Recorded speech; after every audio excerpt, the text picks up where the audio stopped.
আসসালামু আলাইকুম বন্ধুরা, আশা করি আপনারা সকলেই ভালো আছেন। আমিও ভালো আছি আলহামদুলিল্লাহ। তো আমি বর্তমানে অবস্থান করতেছি সুনামগঞ্জের দোয়ারা উপজেলার একটি বাজারের কাছে, পান্ডারগাঁও অথবা শ্রীপুর বাজারের কাছে একটি নদী আছে, সুরমা নদী। নদীটা বেশ অনেক বড়। আমি নৌকা দিয়ে আসলে নদীটা পার হইতেছি। আমি নৌকা দিয়ে নদীর এপার থেকে ওপারে যাব। তো নদীর এপার থেকে ওপারে যাওয়া 5 টাকা ভাড়া, একজনের ভাড়া হচ্ছে 5 টাকা। তো আমি নৌকায় উঠেছি। তো এ নৌকাটা হচ্ছে যে হাত দিয়ে চালে, তারা হাত দিয়ে কষ্ট করে এপার থেকে ওপারে যায়। আর যেগুলো হচ্ছে যে শ্যালো দিয়ে নৌকা চলে, ওই যে দেখেন একটি নৌকা যাচ্ছে, এটা কিন্তু শ্যালো দিয়ে চলতেছে। তো ওই নৌকাটা অনেক স্পিডে যাচ্ছে। দেখেন, আপনারা দেখতেই পাচ্ছেন, ওই যে চলে গেল। ওই নৌকাটা অনেক স্পিডে চলতেছে, আসলে ওটা শ্যালো দিয়ে চলতেছে। এই যে দেখেন পানির ঢেউ, যখন নৌকা এইভাবে যায় তখন পানির অনেক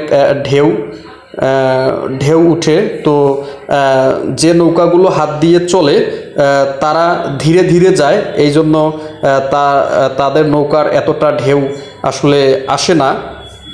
তো আসলে আমরা উত্তরবঙ্গের মানুষ, আমাদের ওই দিকে এরকম বড় বড় নদী, নদ নদী খুবই কম।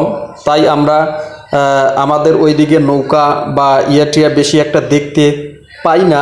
তো আসলে সুনামগঞ্জের আমি যে জায়গায় আছি, পান্ডারগাঁও শ্রীপুর বাজারে।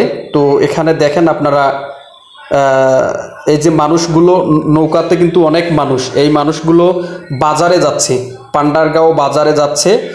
তারা বাজার করে আবার এই নৌকা দিয়ে বাজার নিয়ে বাড়িতে যাবে। তো এদিকের মানুষ নৌকা দিয়ে বেশি যাতায়াত করে।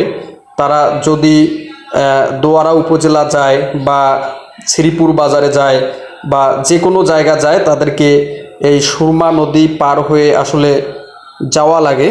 তো আসলে আমাদের ওই দিকে মানে এরকম না, এরকম চলাচল না। আমরা তো আমাদের ওই দিকে বাড়ি থেকে বের হলেই আমরা অটোতে করে বা মোটর সাইকেল বা যে কোনো যানবাহনে করে আমরা চলে যাই। আমাদের ওই দিকে এরকম নদী নাই।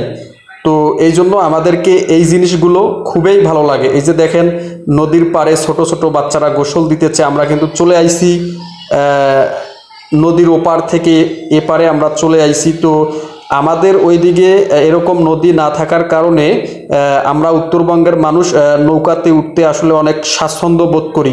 সত্যি আমার